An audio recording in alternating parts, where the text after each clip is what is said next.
فرزند زہرا یہ حالات برے ہیں۔ کاشانہ بصیرت ایک ایسا مکمل یوٹیوب چینل جس پر محروم بصارت کے لیے بالخصوص اور تمام افراد کے لیے بالعموم سینکڑوں کی تعداد میں اسلامی کتب دستیاب ہیں۔ لہذا گزارش ہے کہ آپ اپنی ذمہ داری نبھاتے ہوئے کاشانہ بصیرت کو سبسکرائب کرنے کے ساتھ ساتھ بیل آئیکن کو پریس کیجیے تاکہ آپ علم کے حصول کے ساتھ ساتھ مذہب اہل بیت کی اشاعت میں بھی اہم کردار ادا کرتے رہیں۔ کاشانہ بصیرت۔ فرزند زہرا یہ حالات برے ہیں۔ بسم اللہ الرحمن الرحیم۔ السلام علیکم۔ یہ کتاب آپ کے لیے کاشانہ بصیرت یوٹیوب چینل کی جانب سے ریکارڈ کی جا رہی ہے۔ نام کتاب حیات القلوب، جلد سوم، در بیان امامت، مؤلفہ علامہ سید محمد باقر مجلسی علیہ رحمہ۔ باب نمبر 2، دوسرا باب، فصل نمبر 7، والدین، ولد، پیغمبر اور ائمہ کے قرابت داروں کی تعویل کا بقیہ حصہ۔ صفحہ نمبر 153۔ محمد بن علیاش وغیرہ نے بسند ہائے معتبر روایت کی کہ جبرائیل رسول خدا صلی اللہ علیہ وسلم پر نازل ہوئے اور عرض کی کہ آپ کے ایک فرزند پیدا ہوگا، اس کو اشقیاء آپ کے بعد شہید کریں گے۔ حضرت نے فرمایا مجھے ایسے فرزند کی ضرورت نہیں ہے۔ جبرائیل نے کہا کہ اس سے ائمہ پیدا ہوں گے، اور دوسری روایت کے مطابق حضرت کا جواب سن کر آسمان پر چلے گئے، پھر واپس آئے اور کہا کہ آپ کا پروردگار آپ کو سلام کہتا ہے اور آپ کو خوشخبری دیتا ہے کہ اسی کی ذریت میں امامت اور ولایت اور وصیت کو قرار دیا ہے۔ حضرت نے عرض کی میں راضی ہوں۔ اس کے بعد جناب رسالت مآب حضرت فاطمہ کے پاس تشریف لائے اور فرمایا کہ ایک لڑکا تم سے پیدا ہوگا جس کو میری امت میرے بعد قتل کرے گی۔ حضرت فاطمہ نے کہا مجھے ایسے فرزند کی ضرورت نہیں ہے۔ حضرت نے 3 بار یہ خوشخبری دی اور ہر مرتبہ یہی جواب سنا۔ آخر میں فرمایا کہ ائمہ اور اوصیاء اسی سے پیدا ہوں گے۔ تب جناب سیدہ نے کہا میں راضی ہوں۔ اس کے بعد امام حسین سے حاملہ ہوئی تو خدا نے شر شیطان سے اس کی پناہ کی جو ان کے بطن مطہر میں تھا۔ 6 مہینے کے بعد امام حسین پیدا ہوئے اور کسی نے سنا بھی نہیں کہ 6 ماہ کے حمل کا بچہ پیدا ہو کر زندہ رہا ہو، سوائے امام حسین اور حضرت یحییٰ علیہ السلام کے۔ جب امام حسین پیدا ہوئے تو جناب رسول خدا نے اپنی زبان مبارک ان کے دہن اقدس میں دے دی، وہ چوسنے لگے اور دودھ اور شہد آپ کو اس سے حاصل ہوتا تھا۔ امام حسین نے کسی عورت کا دودھ نہیں پیا۔ آپ کا خون اور گوشت حضرت رسول صلی اللہ علیہ وسلم کے آب و دہن سے رویدہ ہوا۔ اسی کا اشارہ خدا کی اس قول پارہ نمبر 26 سورہ الاحقاف آیت نمبر 15، یعنی ہم نے انسان کو وصیت کی کہ اپنے باپ ماں کے ساتھ نیکی کرے۔ جس کی ماں نے کراہت کے ساتھ اس کو پیٹ میں رکھا اور کراہت سے جنا اور اس کے حمل سے دودھ بڑھائی تک 30 مہینے گزرے۔ یہ آیت حضرت امام حسین علیہ السلام کے مناسب حال چند وجہوں سے ہے۔ اول یہ کہ حمل اور وضع عمل کا کراہیت کے ساتھ ہونا خبر شہادت کے اعتبار سے انہی حضرت سے مخصوص ہے۔ دوسرے یہ کہ حمل اور دودھ بڑھائی کی مدت کا 30 ماہ ہونا، اس لیے کہ دوسری آیت اس امر پر دلالت کرتی ہے کہ دودھ پلانے کی مدت 2 سال ہے، لہٰذا یہ امر اشارہ ہے اس طرف کہ آپ کی مدت حمل 6 مہینے تھی، اور یہ معلوم ہو چکا کہ اس امت میں یہ امر آپ ہی کے لیے مخصوص ہے۔ تیسرے کہ اس کے بعد خداوند عالم فرماتا ہے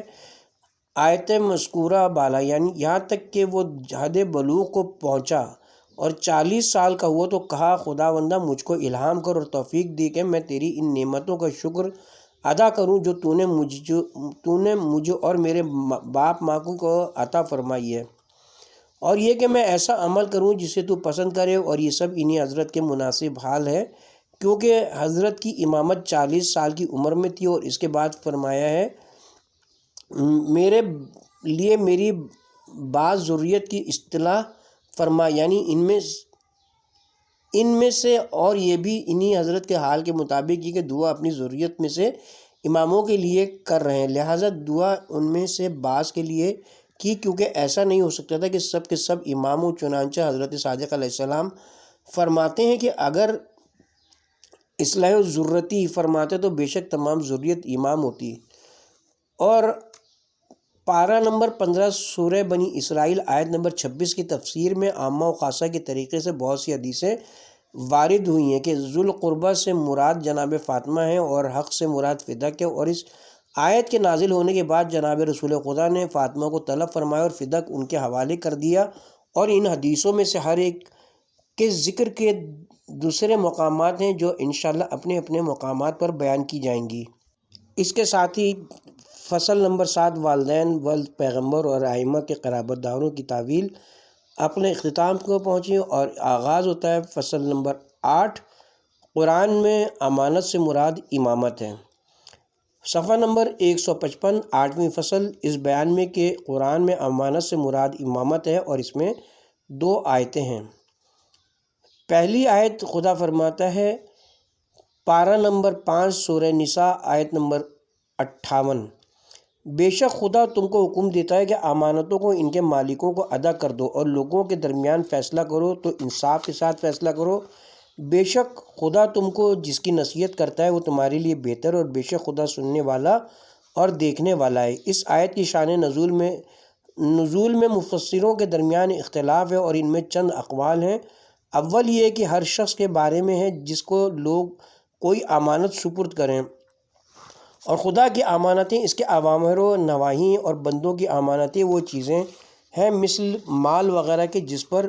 ان میں سے بعض کو بعض لوگ امین قرار دیں، جیسے کہ متعدد روایتوں میں حضرت امام محمد باقر اور حضرت صادق علیہ السلام سے منقول ہے، حتیٰ کہ بعض روایتوں میں وارد ہوا ہے کہ اگر امیر المومنین کا قاتل وہ تلوار جس سے اس نے ان حضرت کو شہید کیا اگر مجھے سپرد کرے تو ضرور اس کو واپس کر دوں گا۔ دوسرے خلفاء اور والیان امر کے بارے میں ہے، شیخ تبریسی نے کہا ہے کہ خدا نے ان کو حکم دیا ہے کہ رعایا کے درمیان حق کے ساتھ قیام کریں اور ان کو احکام دین اور شریعت پر قائم رکھیں، اور اس کو ہمارے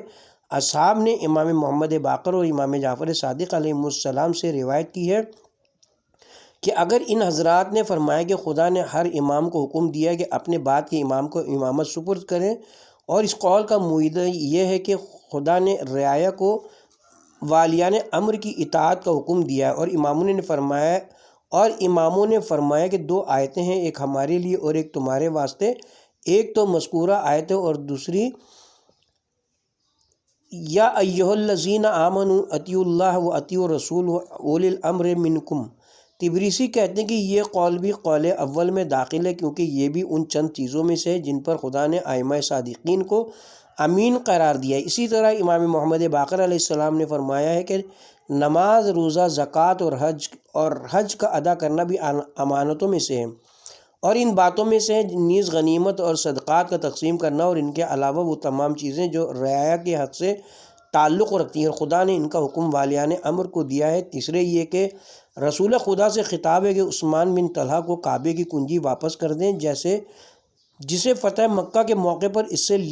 سے لی تھی اور عباس کو دینا چاہا تھا۔ بصائر الدرجات میں بسند موثق امام محمد باقر علیہ السلام سے روایت ہے کہ یہ آیت ہماری شان میں نازل ہوئی ہے اور ہم خدا سے مدد طلب کرتے ہیں۔ پھر صحیح سندوں کے ساتھ انہی حضرت سے اس آیت کی تفسیر میں روایت کی ہے کہ فرمایا کہ اس سے مراد یہ کہ امام کو لازم ہے کہ امامت اپنے بعد کے امام کو سپرد کرے اور نہ چاہیے کہ اس سے واپس لے کر دوسرے کے حوالے کرے، اور بسند صحیح دوسری روایت ہے کہ اس سے مراد ہم ائمہ ہیں، لازم ہے کہ ہم میں سے سابق امام اپنے بعد کے امام کو وہ کتابیں جو ان کے پاس ہیں اور رسول خدا کے اسلحے سپرد کریں۔ یعنی جس وقت تم عہدہ امامت پر مأمور ہو کر ظاہر ہو تو ان احکام عدلی کے مطابق فیصلہ کرو جو تمہارے پاس ہے، اور بسند صحیح حضرت صادق علیہ السلام سے اس آیت ان اللہ یامرکم ان تؤدوا الامانۃ الی اہلہا کی تفسیر میں روایت کی ہے کہ آپ نے فرمایا کہ اس سے مراد امام کی جانب امامت و وصیت کی ادائیگی ہے۔ بسند معتبر روایت کی ہے کہ حضرت امام محمد باقر علیہ السلام نے مالک جہنی سے سوال کیا کہ یہ آیت کس کے بارے میں نازل ہوئی ہے؟ اس نے کہا لوگ کہتے ہیں کہ تمام لوگوں کے بارے میں نازل ہوئی ہے، تو حضرت نے فرمایا کہ پھر سب لوگ لوگوں کے درمیان حکم کر سکتے ہیں، کیونکہ اس آیت میں خطاب وَإِذَا حُكِمْتُمْ تمام جماعت سے ہو رہا ہے۔ وہ ایسا نہیں ہے، بلکہ تم کو معلوم ہونا چاہیے یہ ہماری شان میں نازل ہوئی ہے۔ بسند موثق مثل صحیح کے حضرت صادق علیہ السلام سے روایت ہے کہ امام کو 3 خصلتوں سے پہچانا جا سکتا ہے۔ اول یہ کہ نسب کے اعتبار سے تمام انسانوں سے اولا اور بہتر ہو، اس امام کی طرح جو اس سے پہلے رہا ہو۔ دوسرے یہ کہ رسول خدا کا اسلحہ جو ذوالفقار ہے اس کے پاس ہو۔ تیسرے یہ کہ امام سابق نے اس کو وسیع قرار دیا ہو۔ اسی کے بارے میں خدا نے فرمایا ہے اور فرمایا کہ صلاح ہمارے درمیان بنی اسرائیل کے تابوت کے مانند ہے، اور امامت اور بادشاہی رسول خدا کی صلاح کے ساتھ ہے۔ جس کے پاس حضرت کی صلاح ہے، امامت اسی سے مخصوص ہے جیسا کہ بنی اسرائیل کے درمیان تابوت تھا کہ جس کے پاس وہ تابوت پہنچتا تھا وہیں بادشاہی ہوتی تھی۔ معنی الاخبار میں امام موسی کاظم علیہ السلام سے روایت ہے کہ لوگوں نے اس آیت کی تفسیر دریافت کی۔ حضرت نے فرمایا کہ یہ خطاب ہم سے اور بس، خدا نے ہم میں سے ہر امام کو حکم دیا کہ امامت اپنے بعد کے امام کو سپرد کریں اور اسی کو اپنا وسیع قرار دیں۔ پھر یہ آیت لوگوں کی تمام امانتوں میں جاری ہوئی۔ میرے پدر بزرگوار نے اپنے پدر جناب علی بن حسین علیہ السلام سے سنا کہ ان حضرت نے اپنے اصحاب سے فرمایا کہ تم پر ادائے امانت واجب لازم ہے، اس طرح کہ اگر میرے پدر امام حسین علیہ السلام کا قاتل اس تلوار کو میرے پاس امانت رکھتا جس سے اس نے میرے پدر کو شہید کیا تھا، اس کے طلب کرنے پر میں بلا تعامل اس کو واپس کر دیتا۔ نعمانی نے بس سند صحیح حضرت امام محمد باقر علیہ السلام سے روایت کی کہ یہ آیت ہماری شان میں نازل ہوئی ہے۔ خدا نے ہم میں سے ہر امام کو حکم دیا کہ امامت اپنے بعد کے امام کو سپرد کرے، اس پر لازم نہیں کہ کسی دوسرے کو دے۔ کیا تم نے نہیں سنا کہ خدا اس کے بعد فرماتا ہے وَإِذَا حُكِمْتُم بَيْنَ النَّاسِ، جس سے معلوم ہو کہ خطاب احکام کے بارے میں۔ اور فرات نے شعبی سے تفسیر میں روایت کی کہ اس نے ان اللہ یامرکم ان ترودوا الامانات کی تفسیر میں کہا ہے کہ میں کہتا ہوں اور کسی غیر خدا سے نہیں ڈرتا، خدا کی قسم اس سے ولایت علی ابن ابی طالب مراد ہے۔ دوسری آیت پارہ نمبر 22 سورہ احزاب آیت نمبر 72۔ اس آیت کی تعویل میں بہت سے اقوال ہیں۔ اول یہ کہ سابقہ آیت کی طرف اشارہ ہے اور وہ یہ ہے پارہ نمبر 22 سورہ احزاب آیت نمبر 71 اور اطاعت خدا اور رسول کا نام امانت رکھا ہے، اس لیے کہ اس کا ادا کرنا واجب ہے، اور مراد یہ کہ اطاعت کی بلندی شان اس حد پر ہے کہ اگر بڑے بڑے جسموں پر مثل پہاڑوں کے پیش کریں اور وہ شعور والے ہوں تو اس کے اٹھانے سے انکار کر دیں اور ڈریں گے، اور انسان نے باوجود اس اعضاء کی کمزوری اور طاقت کی کمی کے اس کو اٹھا لیا، لہٰذا اس کا ثواب دنیا اور آخرت میں بہت زیادہ ہے۔ بے شک وہ اپنی ذات پر ظلم کرنے والا ہے کہ جیسا کہ اس کی رعایت کا حق ادا کرنا چاہیے اس نے نہیں ادا کیا، اور انجام سے ناواقف اور بے خبر تھا۔ اور یہ صفت نوع انسانی سے اس کے افراد کی کثرت اور زیادتی کے اعتبار سے متعلق ہے۔ دوسرے کہ امانت سے مراد اطاعت ہے، عام اس سے کہ طبعی ہو یا اختیاری، اور عرض یعنی پیش کرنے سے اس کا طلب کرنا مراد ہے۔ عام اس کے کہ صاحب اختیار سے طلب کریں یا غیر مختار سے اس کے صدور کا ارادہ کریں، اور حمل سے مراد امانت میں خیانت ہے اور اس کے ادا کرنے سے باز رہنا ہے، جیسے کہ حامل امانت اس کو کہتے ہیں جو اس میں خیانت کرے اور امانت اس کے ذمے باقی رہے، اور انکار کرنے سے جس قدر ممکن ہو سکے اس کا بھی ادا نہ کرنا مراد ہے، اور ظلم و جہالت سے خیانت اور تقصیر کرنا مراد ہے۔ تیسرے جب خلائق عالم نے ان اجرام کو خلق فرمایا، ان میں عقل و شعور بھی پیدا کیا، اور فرمایا کہ میں ایک فریضہ واجب قرار دیتا ہوں، اور میں نے بہشت خلق کیا ہے اس کے لیے جو اطاعت کرے گا، اور جہنم کی آگ پیدا کی ہے اس کے لیے جو میری معصیت کرے گا۔ ان سب نے کہا ہم اس کے مسخر و تابع فرمان ہے جس چیز کے لیے تو نے ہم کو پیدا کیا، اور ہم فریضے کی ادائیگی کی طاقت نہیں رکھتے اور ثواب و عذاب کچھ نہیں چاہتے۔ پھر جب آدم کو خلق فرمایا تو یہی باتیں ان سے کہیں تو آدم نے قبول کر لیا، اور وہ اپنی ذات پر ظلم کرنے والے تھے کہ اس پر ایسا بوجھ ڈال دیا جس کا اٹھانا اس پر دشوار تھا، اور اس کے انجام کی خرابی سے ناواقف و نابلد تھے۔ چوتھا یہ کہ امانت سے مراد عقل تکلیف کے ساتھ، اور ان پر پیش کرنے سے مراد اس امر کے لیے ان کے استعداد و صلاحیت کی رعایت ہے، اور ان کے انکار سے مراد انکار طبعی ہے یعنی عدم لیاقت و استعداد، اور انسان کے حمل سے مراد اس کی قابلیت رکھنا ہے،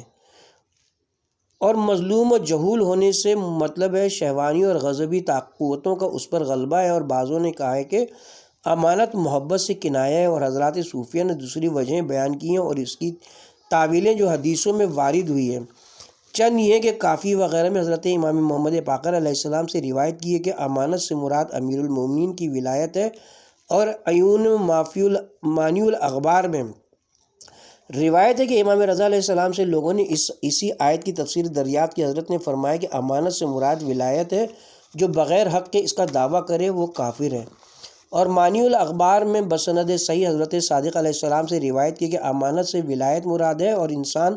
ابو الشرور و منافق ہے جس نے بغیر حق کے دعویٰ کیا۔ اور علی بن ابراہیم نے روایت کی کہ امانت سے مراد امامت اور امر نہیں ہے، اور اس کا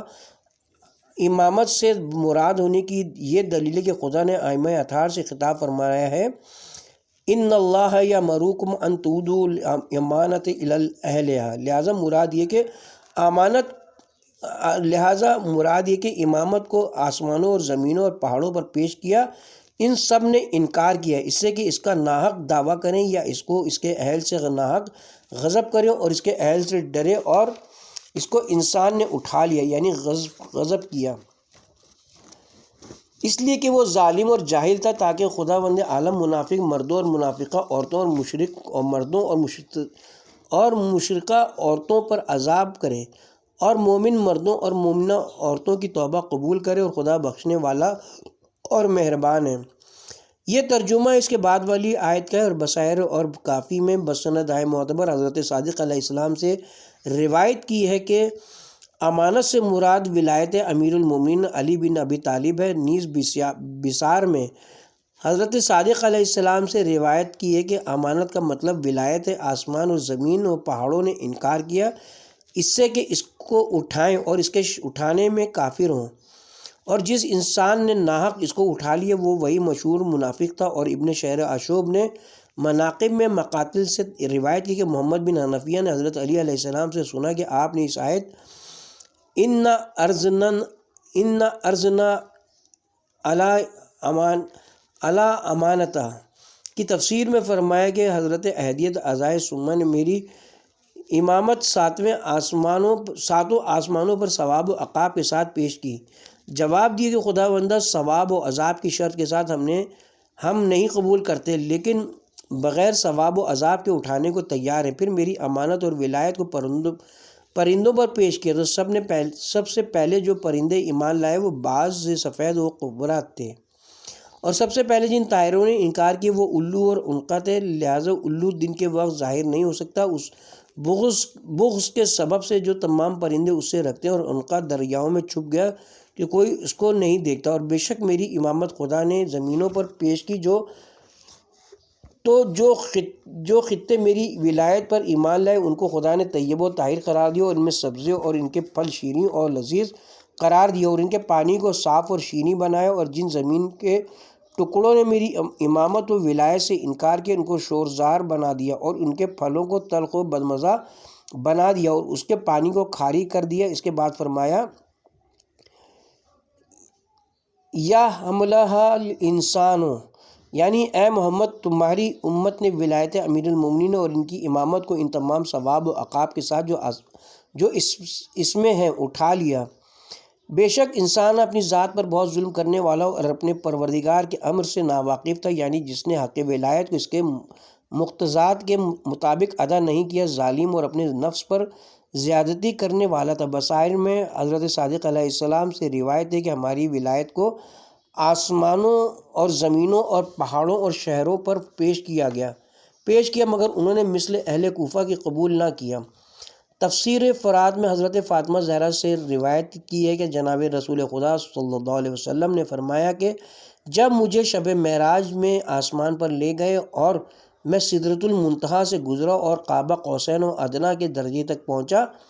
اور خدا کو ان ظاہری آنکھوں سے نہیں بلکہ دل کی آنکھوں سے دیکھا تو اذان و اقامت کی آواز سنی، اور ایک منادی کو یہ ندا کرتے ہوئے سنا کہ اے میرے ملائکہ اور میرے آسمانوں اور زمینوں کے رہنے والوں اور میرے حاملان عرش،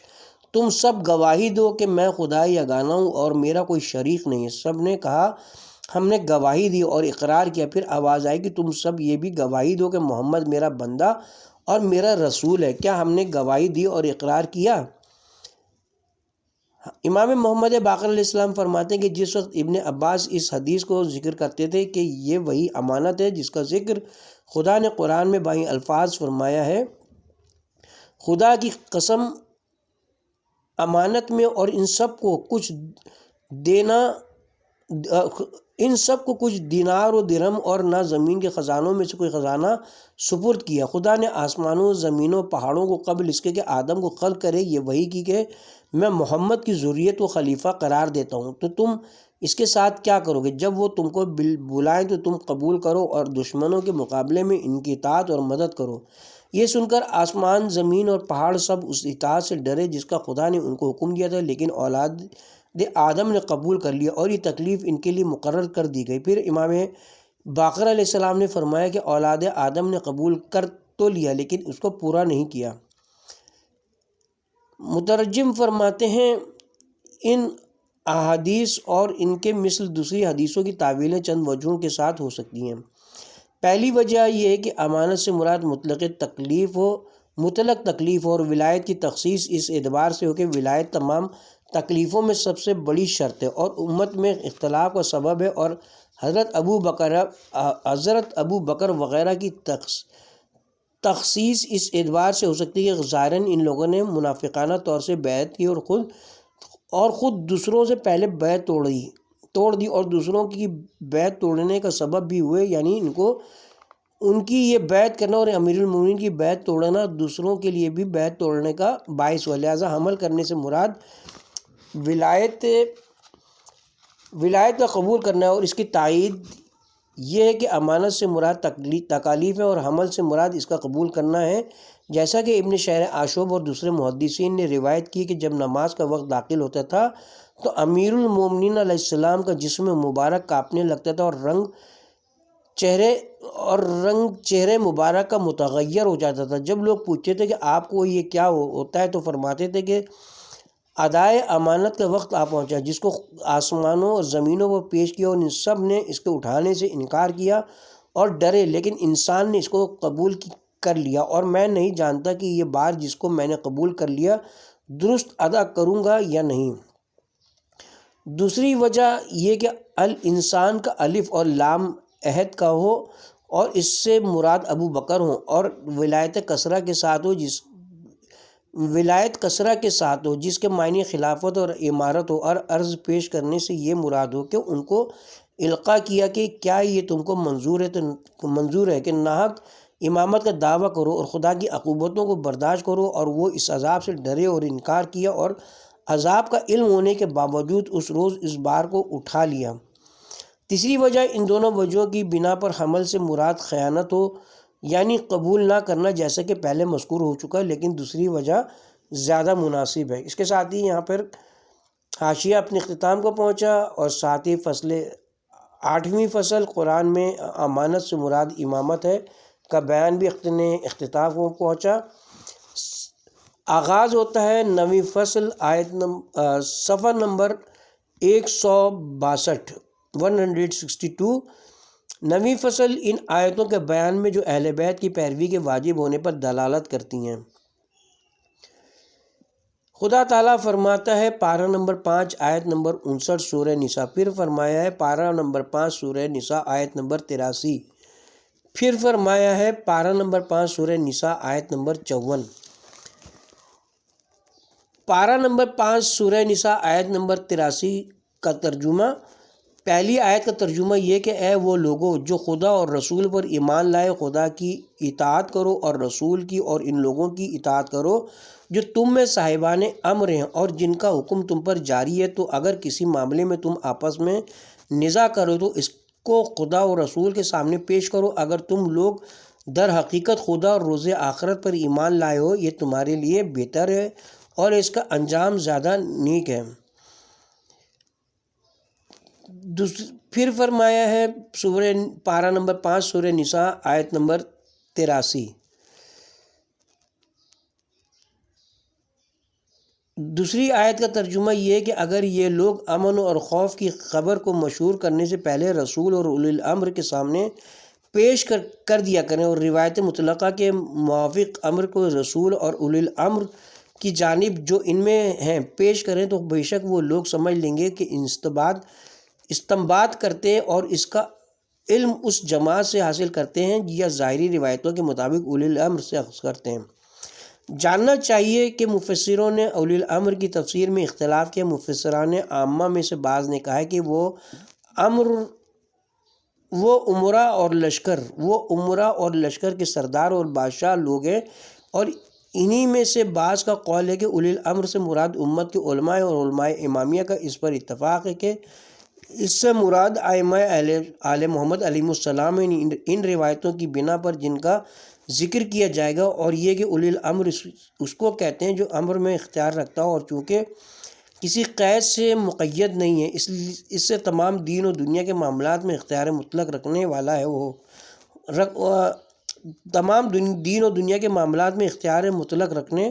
والا ہو، اور وہ صرف امام ہو سکتا ہے یا کوئی شخص کسی ایک امر میں اختیار رکھتا ہو تو اس کی اطاعت اسی امر میں واجب ہوگی، اور جو شخص تمام امور میں اختیار مطلق رکھتا ہوگا وہی مطلق واجب الاطاعت ہوگا اور وہی امام ہے۔ رسول اور اولی الامر کو ایک لفظ اطیعوا سے بیان کرنا یہ معنی رکھتا ہے کہ مرتبہ امامت مثل مرتبہ نبوت کے ہے، بلکہ جس طرح نبوت خدا کی جانب سے بواسطہ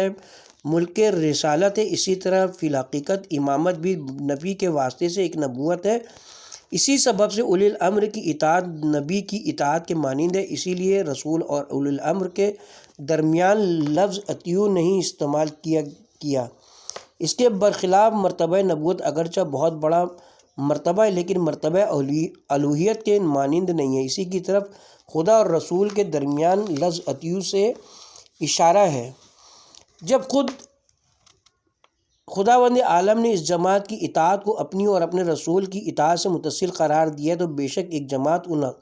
ان خدا اور رسول کی جانب سے مقرر کی ہوئی ہونی چاہیے جن کا امر اور حکم خدا اور رسول کا حکم ہو،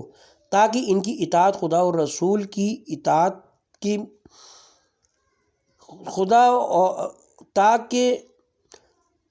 جن کا امر اور حکم خدا اور رسول کا حکم ہو تاکہ ان کی اطاعت خدا اور رسول کی اطاعت سے مقرون و متصل ہو، ورنہ لازم آئے گا کہ تمام جابر و ظالم بادشاہوں کی اطاعت مثل بادشاہ روم وغیرہ کے اولی الامر کی اطاعت ہو جو مثل خدا اور رسول کی اطاعت کے ہیں، اور اس قول کی قباحت اور شناعت کسی عاقل پر پوشیدہ نہیں ہے، جیسا کہ شیخ تبریزی نے کہا ہے کہ جائز نہیں ہے خداوند حکیم ایسے شخص کی اطاعت مطلق قرار دے سوائے اس شخص کے جس کی اطاعت ثابت ہو اور وہ جانتا ہو کہ اس کا باطن مثل ظاہر کے ہے اور مطمئن ہو کہ اس سے کوئی غلطی یا فعل قبیح صادر نہیں ہوگا، اور یہ اوصاف سوائے ائمہ معصومین کے علماء اور امر کو حاصل نہیں ہے، اور حق تعالیٰ اس سے بہت بلند ہے اس سے کہ اس کی اطاعت کا حکم دے جو اس کی نافرمانی کرتا ہو، یہ ایسی جماعت کی اطاعت کا حکم دے جس کے قول و فعل میں اختلاف ہو، کیونکہ جماعت مختلف کی اطاعت محال ہے، جس طرح محال ہے ان کا اس بات پر اجتماع ہے اس پر انہوں نے اختلاف کیا، اور من جملہ ان دلیلوں کے بعد جو ہم نے بیان کیے ہیں یہ ہے کہ جناب اقدس الہی نے اپنے رسول کی اطاعت کو اپنی اطاعت قرار دیا، اس لیے کہ اولی الامر تمام خلائق سے بلند ہے جس طرح رسول اولی الامر سے اور تمام خلق سے بلند ہے، اور یہ صفت آل محمد کے ائمہ میں سے جن کی امامت اور عصمت ثابت ہو چکی ہے، اور امت کا ان کی بلندی مرتبہ اور عدالت پر اجماع ہے۔ یعنی اگر تم اپنے دین کی کسی چیز میں اختلاف کرو تو کتاب خدا اور سنت رسول کی جانب اس نزاع کو پیش کرو، اور ہم گروہ شیعہ کہتے ہیں کہ رسول خدا کی وفات کے بعد ائمہ کی جانب رجوع کرو جو رسول کے قائم مقام ہیں، ان کی طرف رجوع کرنا ایسا ہی ہے جیسے حضرت کی حیات میں خود حضرت کی جانب رجوع کرنا تھا، کیونکہ وہ حضرت کی شریعت کے محافظ اور امت میں آپ کے خلیفہ ہیں، یہاں تک کہ شیخ تبریزی کا کلام تھا۔ آیت کے پہلے حصے میں اولی الامر کا ذکر تھا، لیکن آیت کے آخر میں قرأت مشہورہ کی بنا پر ان کا ذکر نہیں کیا گیا، اور جو نقطہ تبریسی نے بیان کیا ہے وہ مذکور ہوا، اور ہو سکتا ہے کہ ان میں یہ نقطہ ہو کہ جو اختلاف اولی الامر کی امامت کے بارے میں ہو، اس کو بھی کتاب و سنت کی جانب رجوع کرنا چاہیے۔ لہذا چاہیے کہ امام خدا اور رسول کی جانب سے منصوص ہو، نہ کہ اس طریقے سے جس کے مخالفین قائل ہیں کہ امامت کو اجماع پر منحصر سمجھتے ہیں اور امام کا مقرر کرنا امام کی جانب سے سمجھتے ہیں۔ لیکن بعض حدیثوں میں وارد ہوا ہے کہ اہل بیت کی قرأت میں آخر میں بھی وَإِلَىٰ أُولِي الْأَمْرِ تھا، جیسا کہ علی بن ابراہیم نے کہا ہے کہ اولی الامر سے مراد امیر المومنین ہے۔ الغرض بسند مثل صحیح کہ حضرت صادق علیہ السلام سے روایت کی ہے کہ یہ آیت اسی طرح نازل ہوئی ہے، اور عیاشی نے بھی روایت کی کہ حضرت امام محمد باقر علیہ السلام نے آیت کو اسی طرح تلاوت فرمائی ہے، اور کلینی نے بسند صحیح روایت کی ہے کہ حضرت امام محمد باقر علیہ السلام نے اس آیت کو اس طرح تلاوت فرمائی، وَأَطِیعُوا اللَّهَ وَأَطِیعُوا الرَّسُولَ وَإِلَىٰ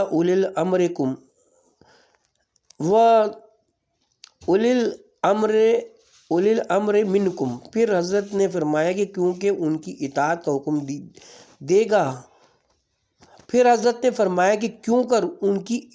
حکم دے گا اور کس طرح ان سے نزع کی بھی اجازت دے گا۔ یہ خطاب اس جماعت سے فرمایا جو خدا اور رسول کی اطاعت پر مامور ہیں۔ مؤلف فرماتے ہیں کہ حضرت کی مراد یہ کہ اگر آخر میں اولی الامر نہ ہو تو اس بات کی دلیل ہوگی کہ امت کو ان سے نزع کرنا جائز ہوگا، اور یہ ان کی اطاعت کے حکم کے خلاف ہے جو آیت کی ابتدا میں ہے۔ عیاشی نے بسند دیگر روایت کی کہ امام محمد باقر علیہ السلام نے آیت کو اس طرح پڑھا: پارہ نمبر 5 سورہ نساء آیت نمبر 59، اور عیون اخبار الرضا میں حضرت محمد باقر علیہ السلام سے روایت کی ہے کہ جناب رسول خدا نے حضرت علی و امام حسن و امام حسین علیہ السلام سے وصیت کی۔ پھر خدا کے اس قول اطیعوا اللہ و اطیعوا الرسول و اولی الامر منکم کے بارے میں ارشاد فرمایا کہ اولی الامر سے علی و فاطمہ کی اولاد میں سے امام مراد ہیں جو قیامت تک ہوں گے، اور اکمال الدین میں یہی مضمون بسند صحیح حضرت امام محمد باقر علیہ السلام سے روایت کی ہے۔ اور اعلام العراء اور مناقب ابن شہر عاشور میں تفسیر جعفی سے روایت کی کہ جابر انصاری کہتے ہیں کہ میں نے جناب رسول خدا سے اسی آیت کے بارے میں دریافت کیا کہ ہم نے خدا اور رسول کو تو پہچان لیا، لیکن یہ اولی الامر کون لوگ ہیں؟ حضرت نے فرمایا کہ اے جابر، وہ میرے خلیفہ ہیں اور میرے بعد مسلمانوں کے امام ہیں۔ ان میں سب سے پہلے علی بن ابی طالب ہیں، پھر حسن، اس کے بعد حسین، پھر علی بن حسین، پھر محمد بن علی جن کو توریت میں باقر کہا گیا ہے۔ اے جابر، تم ان سے ملاقات کرو گے تو ان کو میرا سلام پہنچا دینا۔ ان کے بعد جعفر بن محمد، صادق بن موسیٰ بن جعفر اور علی، پھر علی بن موسیٰ، پھر محمد بن علی، پھر علی بن محمد، پھر حسن بن علی علیہم السلام۔ ان کا فرزند میرا ہم نام و ہم کنیت ہوگا۔ یہ سب زمین میں حجت خدا ہوں گے اور اس کے بندوں کے درمیان بقیہ خلفائے خدا ہوں گے۔ اور حسن بن علی کا فرزند وہ ہے کہ مشرق و مغرب زمین کو خدا اس ہاتھ پر فتح کرے گا، اور وہ ہوگا جو اپنے شیعوں کی نظروں سے غائب ہوگا، جو غائب ہونے کا حق ہے۔ اس کی امامت کے اعتقاد پر وہی لوگ قائم رہیں گے جن کے دلی ایمان کا خدا نے امتحان کیا ہوگا۔ فصل نمبر 9 وجوب پیروی اہل بیت